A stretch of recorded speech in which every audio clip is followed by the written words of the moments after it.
York in February of just this past year. And so we, at that point, you know, had really like it's becoming much more of a mainstream issue than a couple of years ago when organizing was starting in DC. There was a lot of media coverage, thanks very much to folks also in this room. And people are just talking about decriminalization like it's not, you know, like a wild, radical idea, as, again, folks were talking about it a couple years ago. I'm gonna forward this to Red really quickly. It's a tech conference, you know. We're using tech. You should have gotten it. Perfect. Um, Up in a second. So, still though, you know, organizing online is not necessarily like, that's not gonna change public opinion. And instead we had to be in the streets. So we did this in DC, we were canvassing, we would go, specifically we went, we targeted Ward 6 in DC, which, so our decrim bill was under the Judiciary Committee. The head of the Judiciary Committee was Councilmember Charles Allen, still is. And he's the council member of Ward 6. So we thought, okay, we're not a lot of people. DC's not that big, so we'll try to hit as much of the city as we can, but really we're gonna focus our energies and efforts on Ward 6, so we'd send folks out into this area. And just talk to people, regular, everyday people who maybe had seen a movie taken, but overall didn't know much about sex trafficking, didn't know much about sex work. And we found through our canvassing, through our outreach, that, you know, folks just didn't think about it. They didn't even realize necessarily that that sex work was even criminalized, that people are arrested for selling sex or buying sex. So it's a little early to see this. I'm going to share some context. But having it in New York, we wanted to use, thank you. We wanted to use a lot of the same strategies. We wanted to talk to people in the street. We wanted to canvass and also take as many opportunities as we could to sit on panels, to talk to community members, to respond to questions. And so in June, I got a request from one of the co-sponsors on our bill, Richard Godfrey, to be on a panel and to talk about why, to his constituents in Lower Manhattan, about why we were working to decriminalize sex work and why this was a better response than criminalizing buying sex and not criminalizing selling sex, which is what a lot of the anti-trafficking advocates have been pushing. And so we were asked to be on a panel with some folks from the anti-trafficking movement, and we said, okay, you know, we care about ourselves too much to sit, you know, alongside and debate with people who we know are deeply invested, financially invested in not changing their minds. You know, they're going to push the Nordic model. They're going to push this criminalization as the response. And so we're not going to debate. What we will agree to do is have 2 consecutive panels so that they could communicate their perspective, and then we would come up and we'd communicate our perspective. So this is what I agreed to. Then I went on vacation to Jamaica. I was having a great time. And I get this message in my Facebook Messenger. Now you can. Sorry, the grand reveal for Thank you. This. With this flyer that I'm on. And so people are asking me like, oh, are you on this panel? And so I like start texting my comrades, like, what did I agree to, y'all? There's a lot going on here. Who's seen this before online? Yeah. A few of you, great. So this you might see as a, you know, naked woman's body, but it's fit into an apple. You might not have noticed the 2 men, the silhouettes of the men on the side. There is a lot. The Eventbrite, bit.ly/Eventbrite-decrim-pimp. Love that. I'm on a panel with the Cook County Sheriff's Office. There's just so much going on. And I'm in Jamaica, like, what? And so, we write to them and we say, seems like there's a misunderstanding. Because this is not what I agreed to. I agreed to 2 consecutive panels, not this framing, right? We're not decriminalizing Pips and Johns, like, it was, yeah. And we just say we love to go back to the original terms that we agreed to. Consent is important to us, anti-trafficking advocates. And so we tried to negotiate with them to get some changes to this graphic, to the panel, which were not actually changes. It was just, can we go back to the original agreement that we made? And also, we didn't necessarily want to have the event at the Church of the Incarnation. A lot going on. So we started to, well, I was in Jamaica again. Not that this is the important part of the story, but so we started to try to find another venue to host this panel. We did still want to be available to community members to talk to folks about, to talk to folks about like why we were working toward decrim, and in the end, what they said was, they pulled out of the panel. They decided that they don't want to participate because they don't want to face the community and tell you about how they're working to decriminalize Pips and Johns. So we're pretty upset about that, and really under the leadership of Kate Zen over there in the back, who was outraged on my behalf, because I was like, this is par for the course of the anti-trafficking movement. Kate really insisted, no, we have to confront them, we have to be there, and so we decided to have a simultaneous event educating the community about decrim in the same place at the same time, and gathered sex workers and advocates to share how criminalization was impacting them, and talking to community members who were passing by, who then were able to join us and learn more about our work. So we, all that to say, censorship has been impacting us both offline and online. And we keep taking to the streets and taking back the narrative in a lot of really creative ways.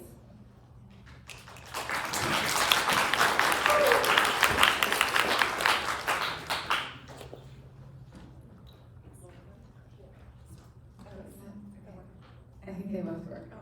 But anyway, anyone wants to talk to. Hi guys, my name is Lorelei.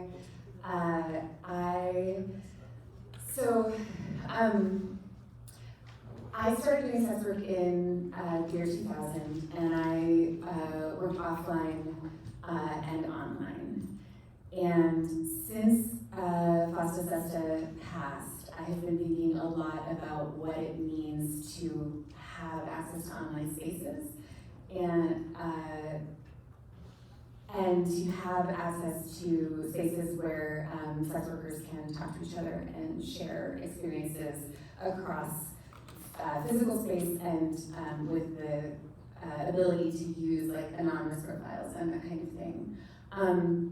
And I've been thinking a lot, so my experience includes doing sex work under circumstances where I felt like I had a lot of control, and the work was really good for me, and also under circumstances where I experienced violence at work, and circumstances that were coercive and that I have learned fall into what the law calls trafficking. That language was not language that I used then, and still is very uncomfortable for me because it's so associated with upholding criminalization.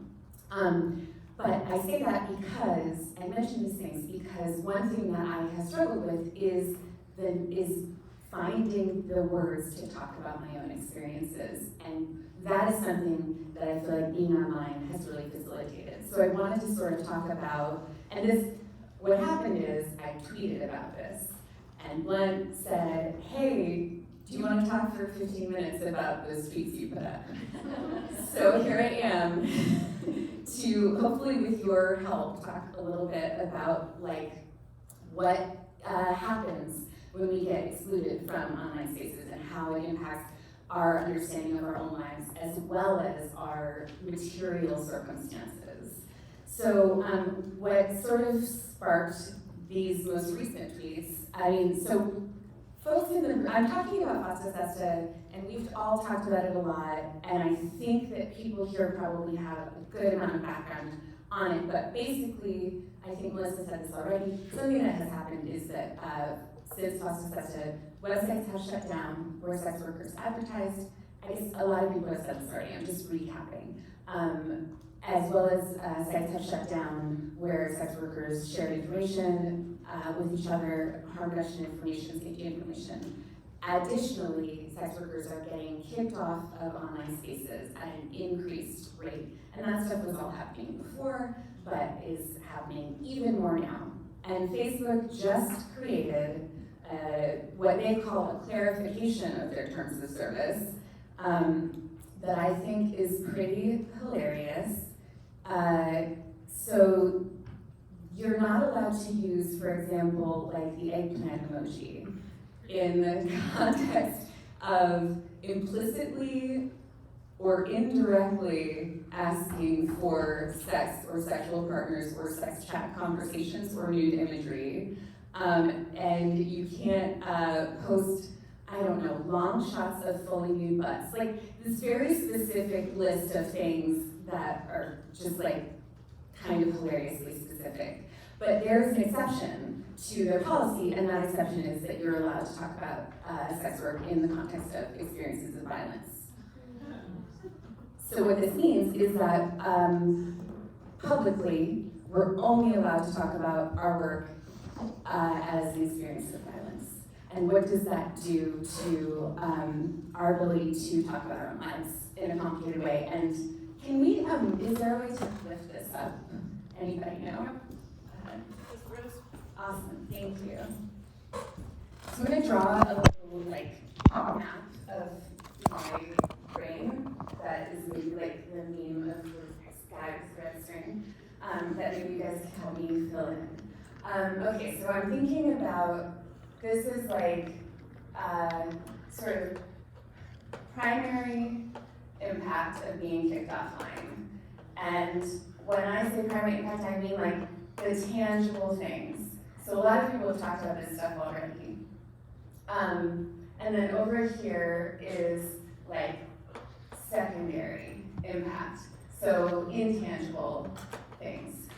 So to start with primary impact, it's like, loss of ads, screening, income. What else? Do you guys want to? Okay, so isolation, I think, goes under maybe secondary impact. Like it's both tangible and intangible, right? It's hard to separate these things out, but I'm thinking like housing insecurity here, and then over here, maybe so flattening of our stories. Chilled speech. Chilled speech, exactly. Anybody else? If you guys have any thoughts, do you want to share?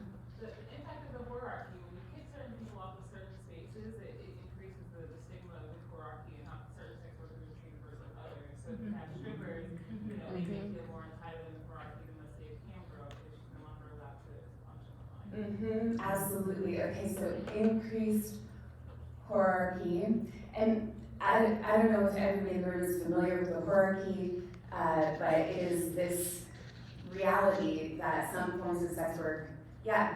She's like, I don't know the hierarchy. Yeah. So this is just like a word that I think some people use to describe the situation that some sex workers, people who do like full service sex work, for example, face greater stigma than people who are serving. So, and there's like, you could probably figure out like where every single job fits in that hierarchy. So, yeah. and maybe this is unreadable too, but, and yeah. You lose access to that date list and blacklist, and it materially makes you unsafe. I've had this experience myself in for the sex workers organizing group,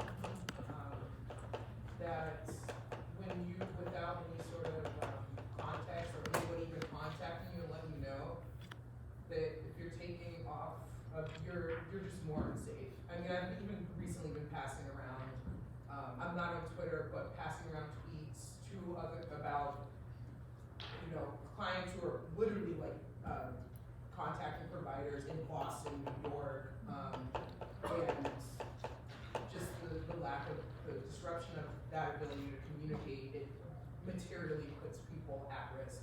Yeah, absolutely. So bad date lists, for folks who might not know, are lists that sex workers create of unsafe clients and have shared online for many years, and a number of these lists went down after foster sex. I'll just say one more thing. I think also the impact of innovation. When we have mass censorship in America, where we're talking sex and technology, where it really does hinder innovation. We see a lot of things coming out of Europe right now in Australia because it's not allowed in America. If you go to certain tech conferences and things like that, they're not encouraging anything around sex, period. So it's a huge impact on how we are able to innovate and how we are able to increase the human experience through technology with sex, because these laws truly prevent it and it's very official and structured sessions.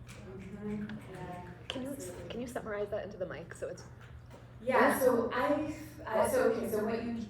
supposed to summarize what you said, but actually I think I would rather have you do it with the microphone. So I'm just We're like, we need to be another mic back, Thank you. check. You're good. Yeah, so my name's Essex Noir. I help millennials understand sex, love, and dating, and emotional intelligence and digital space. And so I have a huge influence of making sure that sex workers are represented in these spaces. So if you're creating toys, if you're creating VR, if you're creating things, sex workers should have a voice in it because they are most likely going to be the people facilitating said fantasy or service, right? So when I'm in certain spaces that involve technology and sex, what we see is I created, I was attempting to create an application, and I was told, no, you can't do it because it's false assessment. I straight up was told from the beginning, origin of it, that I would not be able to pass. Oh, it's a great idea, but you can't do it here because you can't do it in America. So what we've seen come out of the censorship in America is sites coming up in Australia, right? I'm not going to say it here, but there are certain sites that are coming out. They're not American.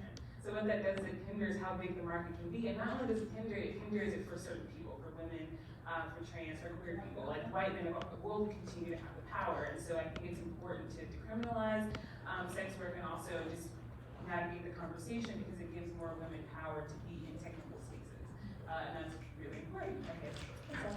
Thank you so much for that. So we could make this list, I think, for a really long time. But what I've been thinking about is how this is the circle, right? This feeds that, and this feeds this, right? As long as we, so we lose access to, online spaces, we lose access to material resources, become less safe, face greater violence, and then also face a flattening of our stories, a lack of inability to contribute to larger conversations about sex work, about technology, about safety, about gender-based violence, racial-based violence, targeting of trans people, and that, again, decreases our access to material resources, and also decreases our access to each other, right? So organizing, where is organizing? I don't know, it's in the middle, right? So the less that we can connect with each other and talk to each other in create spaces like this, the less we can get access to all of these material things. And the final piece of it that is really sort of the personal piece for me, one way that this has really manifested in my own experience is one of the reasons that I have done sex work is because of disability based on mental health. So for a time, I could not have held any other kind of job. And trading sex enabled me to survive when my mental health did not allow me to do the kind of minimum wage work that I had the capability to do prior to that. And it also enabled me to pay to see therapists. But when I went to see therapists, they told me that doing sex work was an enactment of my trauma, was going to prevent me from healing from mental health crisis, and so I had to quit my job in order to be healthy, but I had to keep my job in order to live and in order to pay for the services. And the apex of this was having a therapist call the cops on me. Yeah, and I was not arrested, but I was civilly detained, so they walked me out of my therapist's office down to the street during rush hour, put me in handcuffs, and took me to the mental hospital. So that sucked. And it took me a long time to recover from that, many years. And so so what I've been thinking about is just how alienating all of this is. How, this is about healthcare, but it's also about how everybody in the public enables you to communicate your experiences to them, or prevents you from doing that. And how does it feel when the world, everyone that you talk to thinks you are lying because our stories have been flattened, because they only hear one narrative, and so if you tell a different one, they think that you are an untruthful person. And how does it feel to just walk through life that way? So I wanted to put over here, I have all these inputs, systemic racism. Anyway, this, you can imagine, right? White nationalism, because, this is about maintaining one public narrative, this is about closing borders, this is about increasing policing, etc. White feminism is over here for sure. Anyway, you can see this is our map. Thank you so much for helping me make it.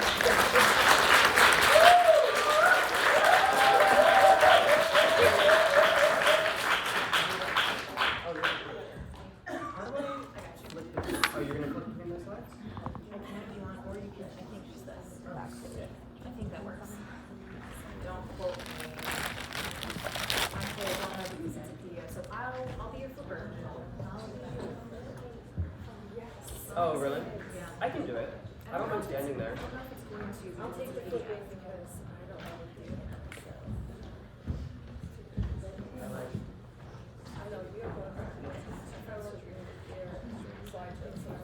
Okay, great. Yeah, so while we're figuring this out, our live stream did go down. Thank you, Harvard Wi-Fi.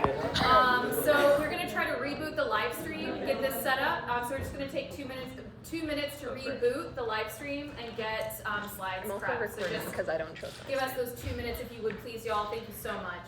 Are you? Eat more are you pizza, live? please. Are you I'm not live, no. Okay, Can I try this? yeah, it's a PDF though, Sorry. and I don't. Trying to put you on the spot, though. Okay. Does anyone have an extra device that we could continue filming on? Because then at least we can put it up tomorrow and we'll be live. Sure. I mean, I got it for this one, but I would rather be able to make sure everything's going okay for other ones. So we should. So we have this, and then I think we can work something because the panel you're doing the account shutdown, and then the panel after this Isn't recorded, right? Yeah. So why don't we spend some time troubleshooting after the? Okay. Yeah. Sorry. It's always the. But the good thing to know is that the audio is still recording, so we're still going to have transcription. So good. Thank you. Also, is it possible for the audio to go that doesn't go to the live stream? Yes, I think so. Let's double check that. I think Yeah. we want a transcript of what They think. what they're saying. Yeah. Other than the live stream. Also, please keep eating and hydrating. And peeing. Eat that food. Eat that delicious Harvard food. That pizza's good as hell.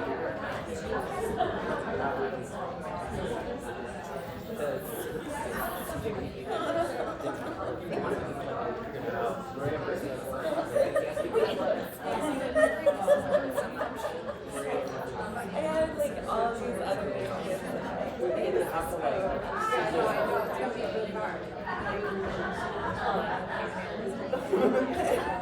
that maybe this is manipulative thing. Maybe everybody don't feel like we lost our slides. It's like one way of categorizing things. Yeah.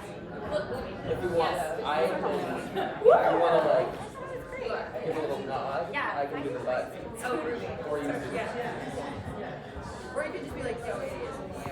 Slide is like I'm recording, so I don't care. Oh, okay. You record it, and we'll have audio.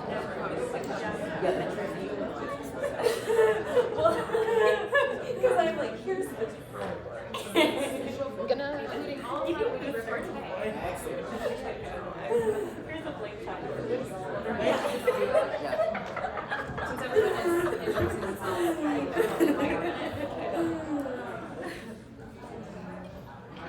You can tell.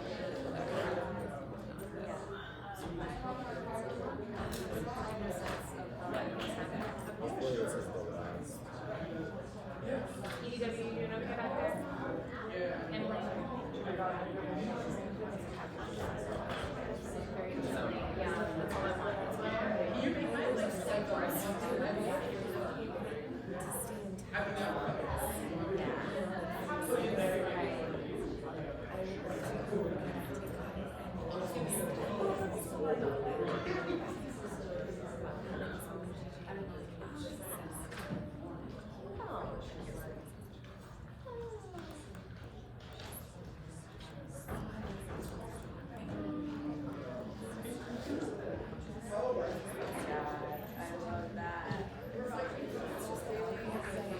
Yeah, but now we're on a new network that's better. Did you see that technician brought us another router? He brought a cable, but he said that it might not even work, so... I guess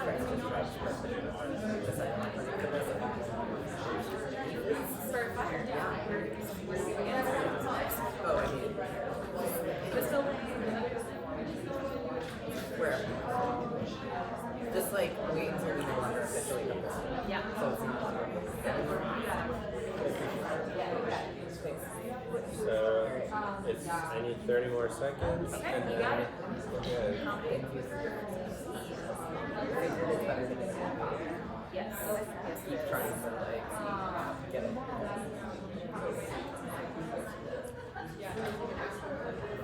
EDW, can you tweet about the live stream being down? Emily? Alright, Can you tweet about it being down and being rebooted? Thank you. it's gonna be a new link though, Okay. which I'm about to share. Danielle.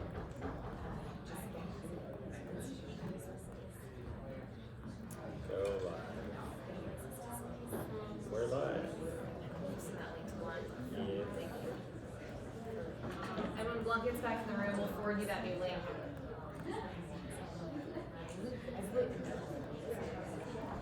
Done.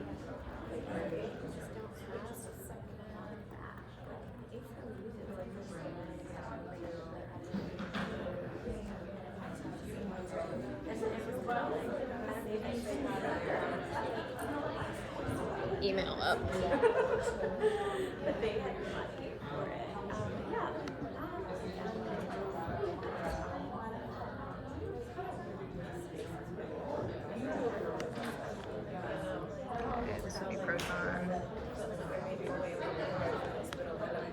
Glenn, I need you. There's a new live stream link. It's uploaded to our time. Send that to you should. I was trying to find your tab and I couldn't find it. Just going into my email. Yeah. I don't know. So I think we're good. We're live. So I think we're good to get started again. I'm just gonna. Oh, you see yourself in the smaller screen there. Yes.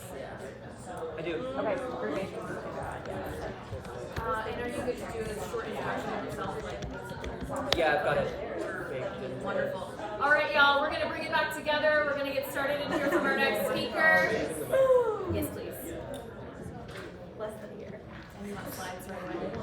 What's up? Do you want lights and slides or anything? Yeah. Okay, we're getting started. Okay.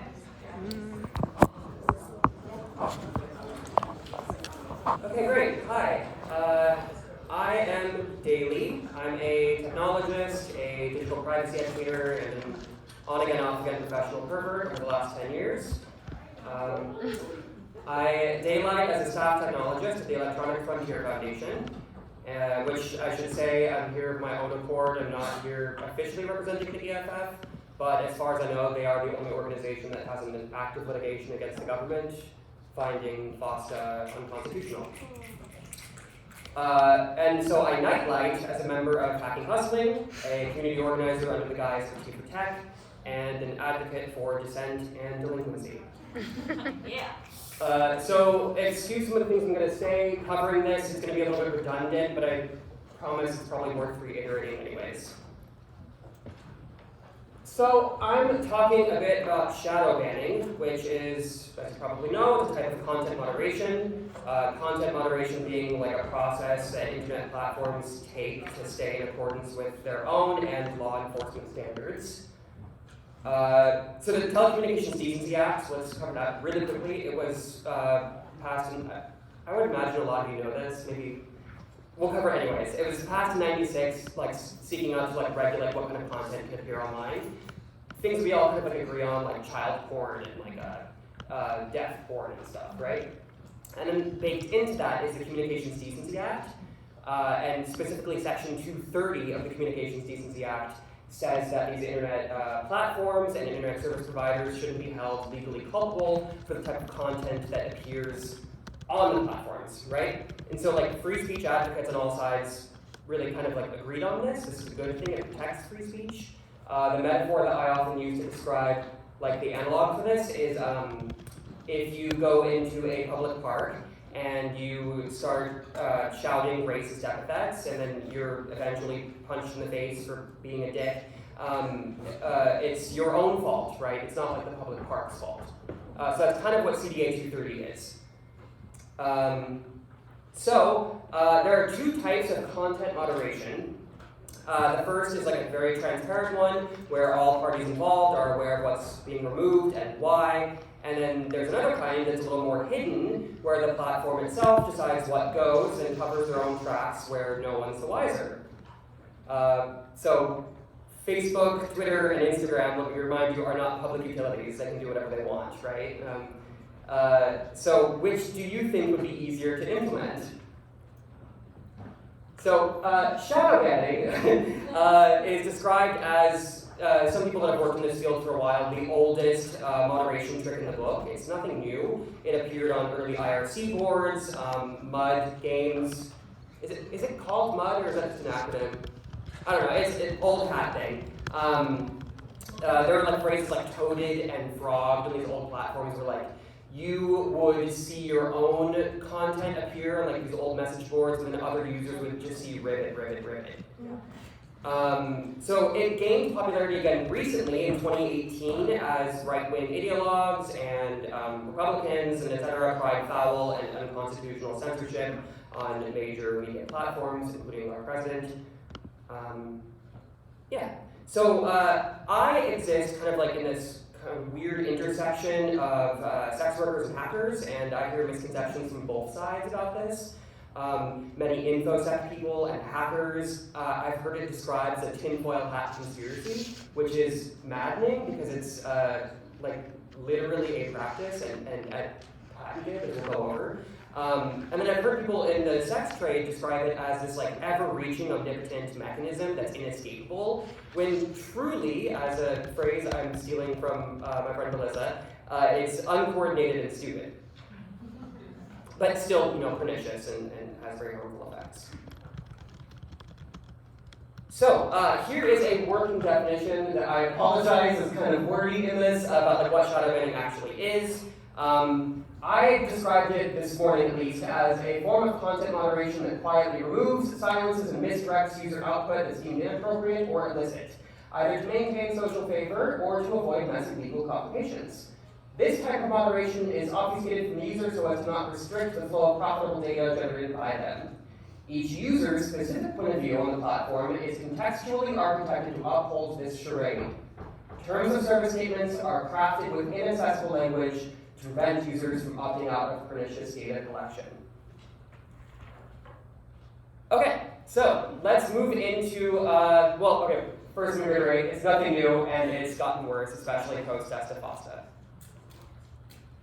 Okay, so the patent. Facebook has a patent on this pretty recently. Here is a flowchart for how the user data might flow into like their platform, and then be run through these content management engines that will contain these sentiment analysis algorithms, and then it will spit out these different outputs depending on which user is viewing the platform. I'm not going to go into this because it's boring. But here is some really kind of awful language that was used in the actual patent itself. The social networking system may receive a list of prescribed content and block comments containing the prescribed content by reducing the distribution of those comments to other viewing users. However, the social networking system may display the blocked content to the commenting user such that the commenting user is not made aware that his or her comment is blocked, thereby providing fewer incentives to the commenting user to spam the page or attempt to circumvent the social networking system filters. In plain text speak, it means they can basically do whatever the fuck they want with your data, and then they will convince you that your output is appearing the way you want it to, so that you'll continue putting it out in the same way that generates them. Well, provides good feelings for you, so that you keep giving them your valuable data. So this patent itself was rejected by the Patent Office in 2016, 2017, 2018, January of this year, and then finally approved again in July of this year. Arguments for this kind of bird-dogging patent process claim it narrows the scope or pernicious capabilities of it. I'd be curious to hear what you all think after looking at this. As you can see, it's using a lot of policy and legalese, and it may be difficult for some to parse, but again, that paraphrases they can do whatever the fuck they want with it. So, in researching this, I was browsing Facebook's remove, reduce, and inform strategy page. Basically, it's a public-facing, circuitous terms of service to say that they're going to do whatever they want. They describe some things, they describe basically this, but in much friendlier terms, as if it's in your best interest too. But they also describe things like how repeat offenders will be met with harsher conditions. So if you are continuously posting things that are flagged by the sentiment analysis algorithms, then we will be continuously blocked no matter what output you have out there, right? And in this document, the remove, reduce, and inform strategy page, they link to their core values page, which, as I was researching this yesterday and putting this together, I was like, whoa, I haven't looked at that in a really long time. What is Facebook's core values like? Upheld by this document. But as of right now, well, at least 10 minutes ago when I last looked at the web page, this is what the link leads to. Which is probably a lot more apps than they intended. Yeah. So let's go into a little bit of how it's implemented. I'm not going to bore you too much technical speak. I'm going to try and bring it down a little bit. But so shadowbanning is implemented using machine learning and artificial intelligence, right? And those are tasked with cleaning up this content. These algorithms are trained on data sets, and those data sets are going to be content that's deemed illicit, inappropriate, illegal. And so all of the content that's flowing into the platform will go through that content moderation engine, right? And it goes through that sentiment analysis to determine if it falls within the kind of narrow Overton window of acceptable content. The parameters of the sentiment analysis algorithm will, of course, carry the biases of the founders and the developers that make this product. Who do you think are the founders and developers that make these products? Rich white men. Thank you. Cishet too, as well, right? Racist, rich, yeah, all of the usual contenders of troubling identifiers. So again, I want to reiterate this quote from Melissa. I'm sorry to pinpoint you again. That she reminded me of this morning. That I was trying to phrase that these systems, they are uncoordinated and stupid. Right? They're clumsy. They're not devious and smart. I'm not trying to misrepresent that they are very dangerous. Just that they're often very clumsy. If you remember Tumblr's like sweeping adult content on their platform. Yes. It was embarrassing, right? Like they did effectively remove a lot of people's porn, self-made and otherwise. Great, almost. And they also removed like a lot of classical art. They removed their own statement on why they were doing it. Incredible.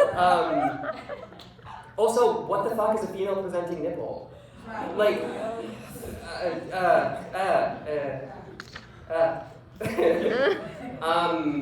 but again, I want to reiterate, I don't want to give the impression that this isn't serious or very harmful. It is.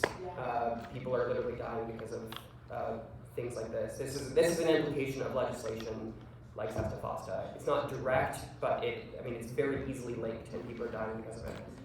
So it is beyond the scope of this talk, but I do want to have conversations with you all about tactics to overcome this type of stuff. Interoperability is a term that I think is like really useful, and that sex workers from the very beginning have been pioneering in tech. Same thing with steganography.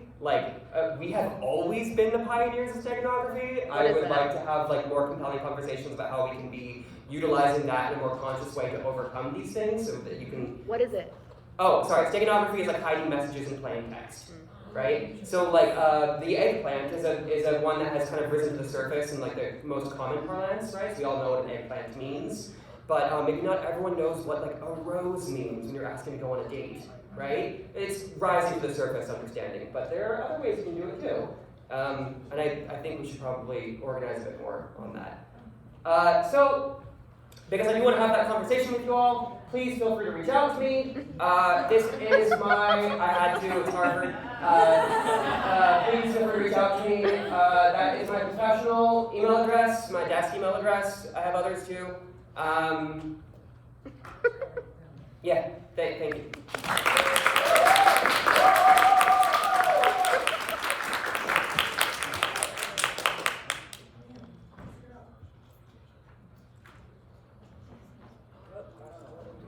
Unless there's time for questions. No. I don't think we're gonna have. Yeah. Yeah. I think so. I think okay, this one? Oh. Yeah, I guess I should open mine. I'm not gonna read it here because you're ready. Ready to come click? I think I got it. Oh shit. Yeah. Do you want your slides right away? On the top? Hello everyone.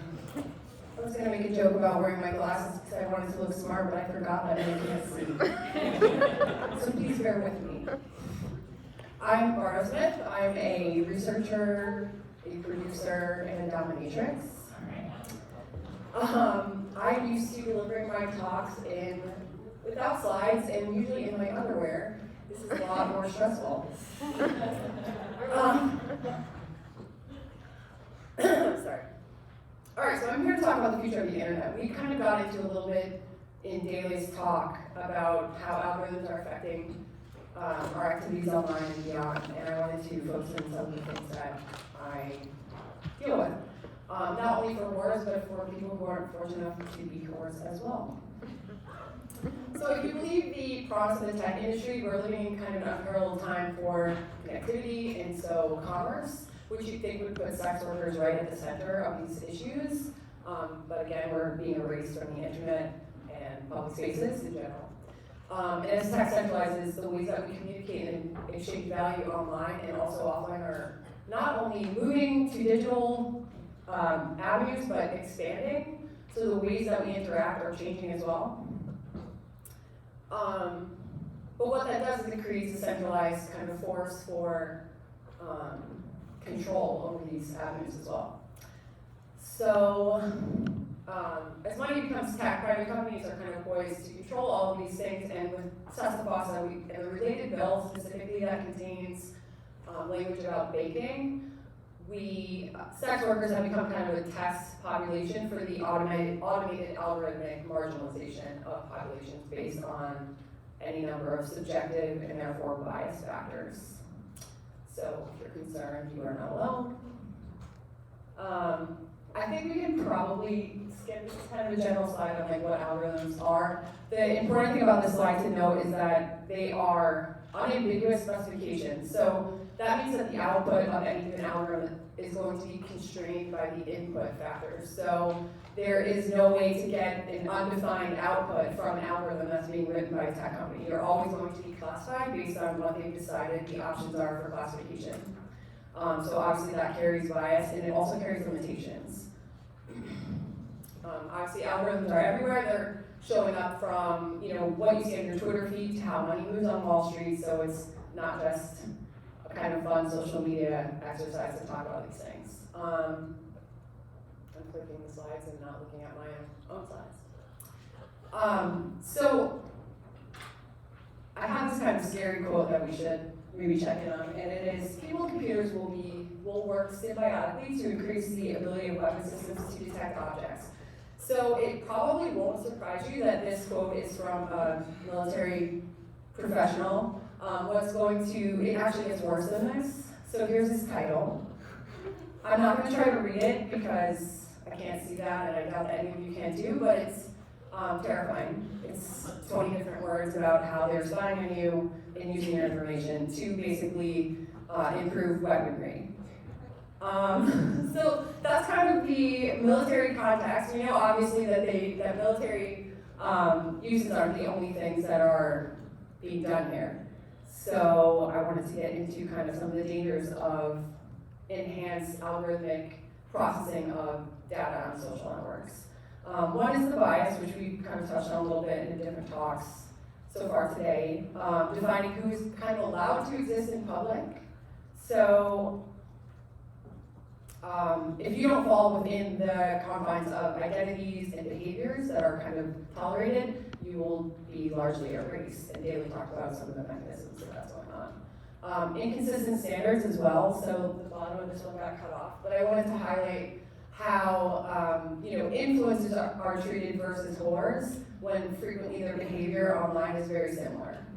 And what kind of the context that qualifies you as an influencer versus a whore frequently is like association with corporate capitalism versus personal capitalism. So then once you're excluded from these platforms, you are at risk of being excluded from other services as well. So sex workers sit at this intersection, being that we are on social tech as well as financial tech and being eliminated from both. And the thing that happens when you get eliminated from financial tech is that you lose access to financial services as financial services move digital. The other thing that's going on is that these companies are sharing your info amongst each other. So if you've had a payment processor go down, you might have several go down very shortly after. And the reason is because they are just making lists of people who trip their risk algorithms and need to be eliminated. And then the last bullet there is straight up use for evil. So the dangers of algorithms being intentionally used for violence is inherent to them, and it's a part of the design of them, or can be part of the design of them, not just a byproduct. So, when we're talking about the context of sex workers being eliminated, we have to acknowledge that not all of this is just an inconvenience as a result of a policy. It's an intentional design. Let's see where we are.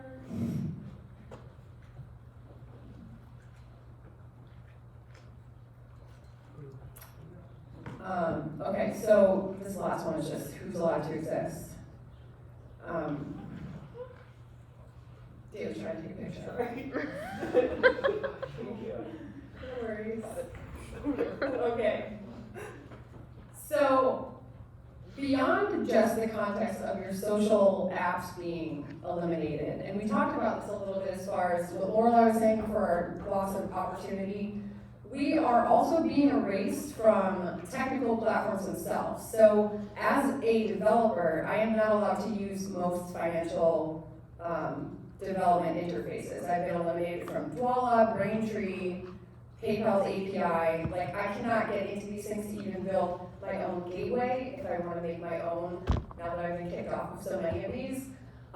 So algorithms are affecting people, and disproportionately they're going to affect people at the margin. So queer people, people of color, sex working people, obviously the intersections of all these identities. And basically it comes down to people that they have determined don't deserve access to money and resources, which is a theme of the day. So some of the kind of effects that we are seeing as a result of the expansion of algorithmic data processing online and mobilely, this is very similar to Lorelei's chart, so forgive the redundancies. You know, you have the immediate loss of income, the immediate loss of networks.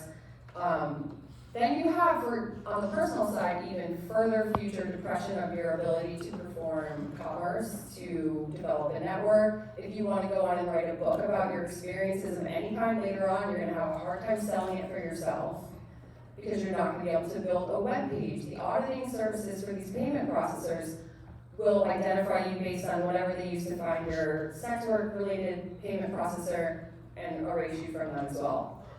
So I've had my personal apps audited, my personal website audited, constantly harassed.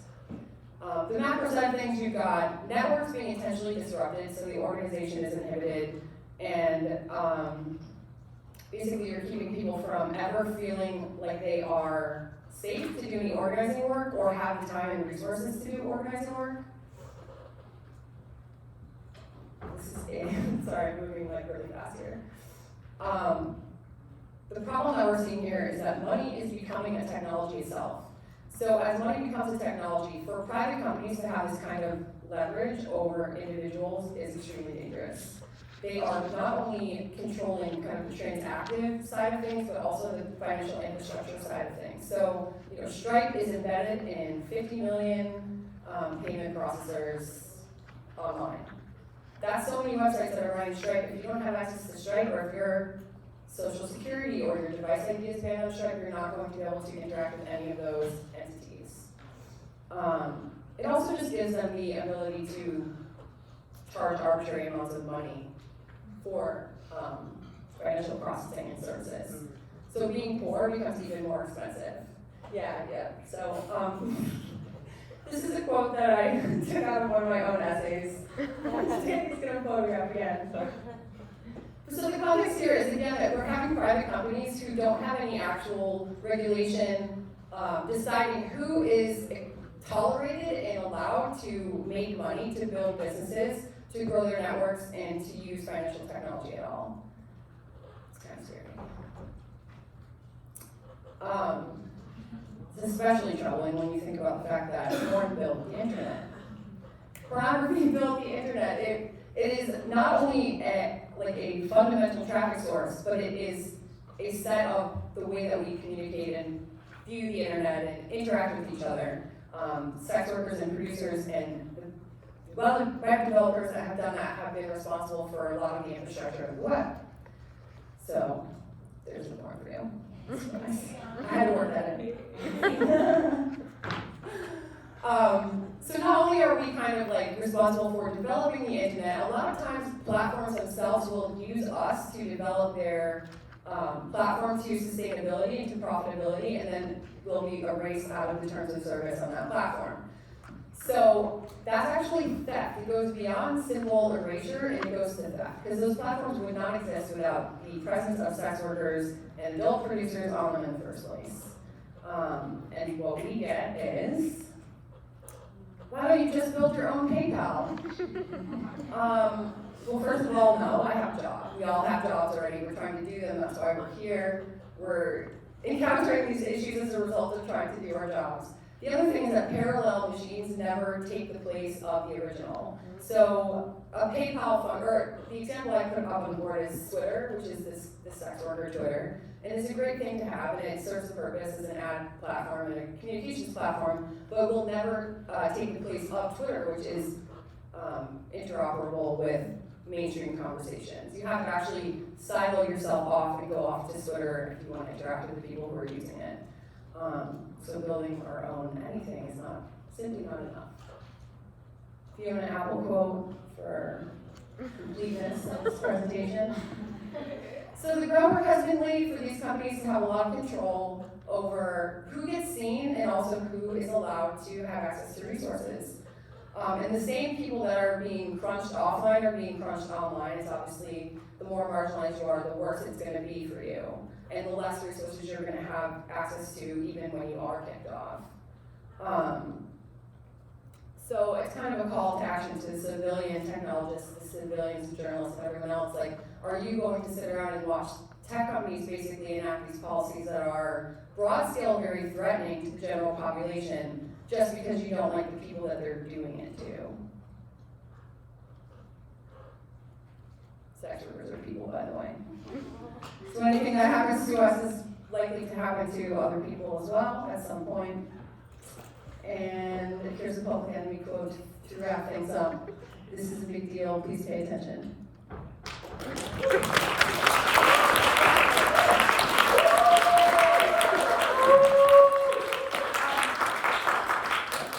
That's my email and contact in case anyone wants to chat. The end. And to go along with this, we've created To go along with this panel, we've created this harm reduction guide in conjunction with some folks at the Berkman Klein.